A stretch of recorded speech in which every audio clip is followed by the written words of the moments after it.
looking at me?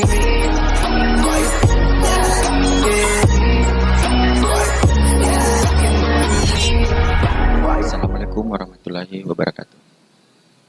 Pertama-tama, syukur kepada Allah, bersalawat kepada Nabi Muhammad SAW.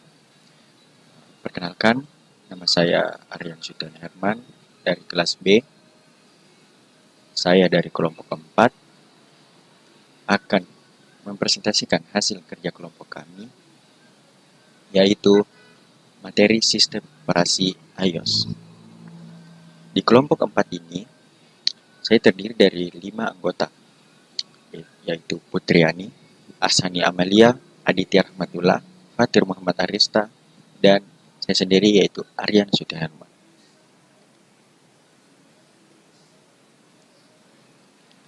Pertama, kita harus mengetahui sistem operasi itu apa. Seperti yang saya dapat dari analisis saya, SO atau sistem informasi adalah perangkat lunak yang mengelola sumber daya perangkat keras dan menyediakan layanan besar seperti manajemen memori, manajemen file, jaringan, keamanan antara muka pengguna, dan banyak lagi. Sistem informasi digunakan untuk mengontrol dan mengatur berbagai komponen perangkat keras dalam perangkat komputer, seperti komputer desktop, laptop, smartphone, dan lain-lain. Tapi kita harus juga mengetahui sistem operasi iOS itu, karena materi yang saya makan adalah sistem operasi iOS. Pertama, kita harus mengetahui sistem operasi iOS dikembangkan oleh Apple Inc. dengan arsitektur yang berbeda dari sistem operasi lainnya, di mana ternyata iOS ini berbeda dari Android, Mac, maupun sistem operasi teknologi lainnya. Sistem operasi iOS didesain dengan model sandpit yang memungkinkan aplikasi berjalan dalam lingkungan terisolasi untuk mencegah kerentanan keamanan, yang dimana menjamin keamanannya ini dari kejahatan-kejahatan ataupun kendala-kendala dalam teknologi. Namun ini juga dapat membatasi kemampuan pengguna untuk berinteraksi secara bebas dengan aplikasi lain, karena dalam setiap pembuatan manusia atau sumber daya buatan manusia itu pasti memiliki kekurangan masing-masing.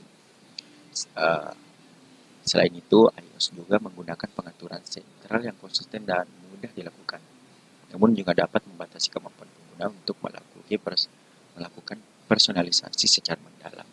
Jadi, iOS ini sebenarnya memang berbeda dari Android, Mac, dan sistem operasi teknologi lainnya, tapi memiliki keunggulan tersendiri juga yang tidak dimiliki oleh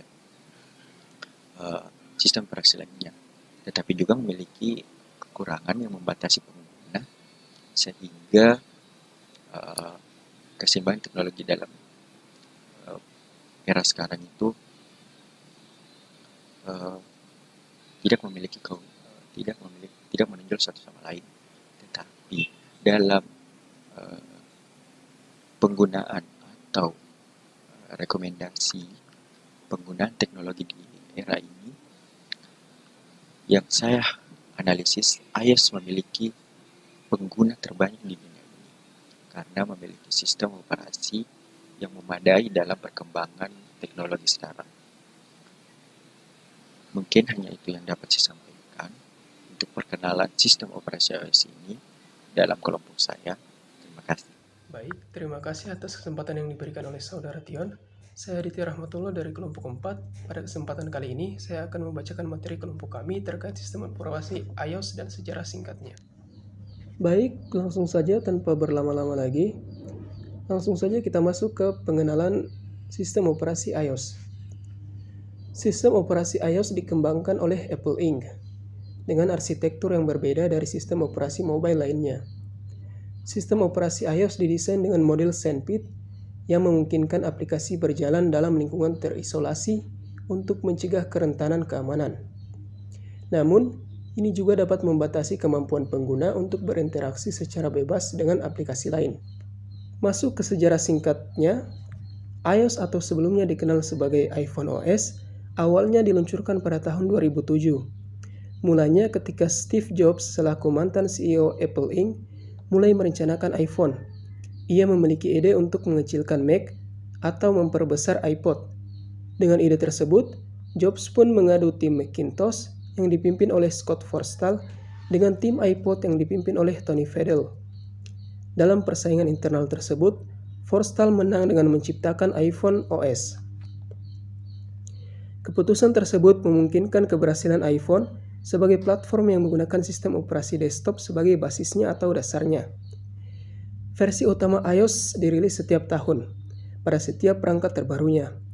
Versi paling baru saat ini adalah iOS 16 yang dirilis ke publik pada sekitar tanggal 13 Desember tahun 2022. Antarmuka pengguna iOS didasarkan pada manipulasi langsung dengan menggunakan gerakan multi-touch atau kombinasi sentuhan. Elemen kontrol antarmuka terdiri dari bilah geser, panel beranda, dan tombol. Interaksi dengan layar termasuk seperti gerakan menggeser, mengetuk, mencubit, dan mencubit terbalik, semuanya memiliki fungsi spesifik dalam konteks sistem operasi iOS dan antarmuka multi-touch. Apple sendiri telah dipuji secara signifikan karena memasukkan fungsi aksesibilitas menyeluruh ke iOS sehingga memungkinkan pengguna dengan cacat penglihatan dan pendengaran dapat menggunakan produknya dengan baik dan benar. Mungkin itu saja yang dapat saya sampaikan. Selanjutnya, saya serahkan kepada teman kelompok saya untuk membacakan materi selanjutnya. Kepada Saudari Asani Amalia, waktu dan tempat kami persilahkan. Baik, sebelumnya terima kasih atas kesempatannya. Saya Asani Amalia di sini akan menjelaskan poin yang pertama, yaitu implementasi sistem operasi iOS. iOS ini dikembangkan oleh perusahaan Apple Inc. iOS atau iPhone Operating System merupakan salah satu sistem operasi eksklusif yang hanya digunakan pada produk-produk Apple seperti iPhone, iPad, dan iPod Touch. iOS ini dirancang untuk memberikan pengalaman kepada pengguna secara mulus dan mudah digunakan, dengan tampilan yang indah dan interaksi yang intuitif. Implementasi iOS terhadap produk-produk Apple memberikan banyak manfaat kepada para pengguna. Selain itu, iOS telah berkembang menjadi platform populer bagi para pengembang aplikasi untuk membuat aplikasi yang inovatif dan berkualitas tinggi bagi para pengguna Apple. Adapun beberapa fitur penting yang dimiliki oleh iOS ada 7. Yang pertama yaitu antarmuka pengguna yang indah dan mudah digunakan. Yang kedua, memiliki fitur keamanan yang tinggi seperti enkripsi data dan fitur penguncian layar. Yang ketiga, memiliki aplikasi default yang berkualitas tinggi seperti Safari, Mail, dan Maps. Yang keempat, memiliki App Store yang besar dan berkualitas tinggi dengan ribuan aplikasi yang tersedia di dalamnya. Yang kelima, integrasi yang kuat terhadap produk-produk Apple seperti Mac, Apple Watch, dan Apple TV. Yang keenam, memiliki fitur Siri, yaitu asisten digital yang terkenal dari Apple.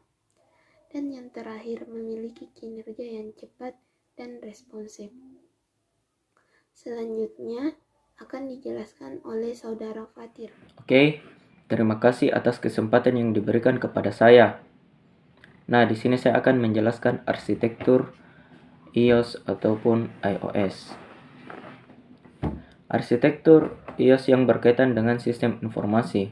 Nah, saat kita membahas arsitektur iOS ini merujuk pada desain dan struktur hardware dan software yang membentuk sistem operasi iOS yang digunakan pada perangkat Apple seperti iPhone, iPad, maupun iPod Touch. Arsitektur iOS didasarkan pada arsitektur ARM, yang merupakan arsitektur CPU yang dikembangkan oleh ARM Holdings. Nah, selanjutnya kita akan membahas arsitektur iOS terdiri dari beberapa komponen utama, yaitu prosesor, memori, storage, display, user interface, networking, dan security. Oke, selanjutnya arsitektur iOS yang berkaitan dengan perangkat lunak aplikasi, yaitu kerangka kerja atau framework yang digunakan oleh pengembang aplikasi iOS untuk membuat aplikasi yang berjalan pada perangkat iOS. Oke, di sini saya akan menjelaskan apa itu Cocoa Touch. Cocoa Touch merupakan kerangka kerja yang berfungsi sebagai antarmuka pengguna, mendukung fitur-fitur seperti gestur sentuh atau touch gesture, animasi, dan koneksi jaringan. Nah, selanjutnya core service. Core service ini adalah kerangka kerja ini menyediakan layanan inti seperti manajemen file, notifikasi, dan lokasi. Media. Kerangka kerja ini digunakan untuk mengelola studio, gambar, dan video pada perangkat iOS atau iOS. Core OS. Yang selanjutnya Core OS. Kerangka kerja ini menyediakan layanan inti seperti manajemen memori, keamanan, dan akses ke perangkat keras seperti kamera, GPS, dan sensor. Oke, sekian dari penjelasan saya yaitu arsitektur iOS. Nah, saya ucapkan terima kasih dan saya berikan atau serahkan ke saudari Putri. Terima kasih. Perkenalkan, nama saya Putriani dari kelas B dengan NIM 60900012242. Nah, kali ini saya akan menjelaskan mengenai tugas kelompok saya, yaitu sistem operasi iOS, terkhusus pada PEK ke-10 mengenai keunggulan iOS. Ada 7.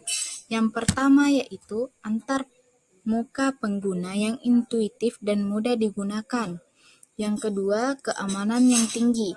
Maksudnya di sini yaitu iOS dirancang dengan fitur keamanan yang kuat, termasuk enkripsi data, autentikasi pengguna, dan perlindungan dari serangan malware dan virus. Yang ketiga yaitu kompatibilitas hardware yang baik.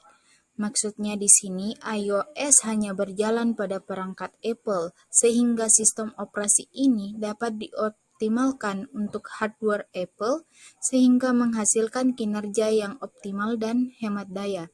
Yang keempat yaitu integrasi yang baik dengan layanan Apple. Yang kelima, dukungan untuk aplikasi dan game yang kaya. Yang keenam, pembaharuan sistem operasi yang cepat. Maksudnya di sini Apple secara rutin merilis pembaharuan sistem operasi iOS yang memperbaiki bug dan masalah keamanan, serta memperkenalkan fitur-fitur baru dan peningkatan performa. Nah, selanjutnya kita akan menjelaskan mengenai PEK ke-11, yaitu kelemahan dari iOS. Yang pertama yaitu keterbatasan kustomisasi. Maksudnya di sini, iOS memiliki keterbatasan dalam hal kustomisasi antar muka pengguna dan pengaturan sistem. Pengguna tidak dapat mengubah tampilan antar muka pengguna dan pengaturan sistem seperti pada sistem operasi Android. Yang kedua yaitu ketergantungan pada perangkat Apple. Yang ketiga, biaya yang tinggi. Perangkat Apple dan sistem operasi iOS biasanya memiliki harga yang lebih tinggi dibandingkan dengan perangkat dan sistem operasi lainnya yang ada di pasaran. Yang keempat yaitu keterbatasan dalam hal berbagi file. Hal ini kadang membuat para user atau pengguna iOS mengalami kesulitan karena hanya bisa berbagi dengan sesama sistem operasinya. Nah, mungkin sekian yang dapat saya jelaskan dari kelompok saya.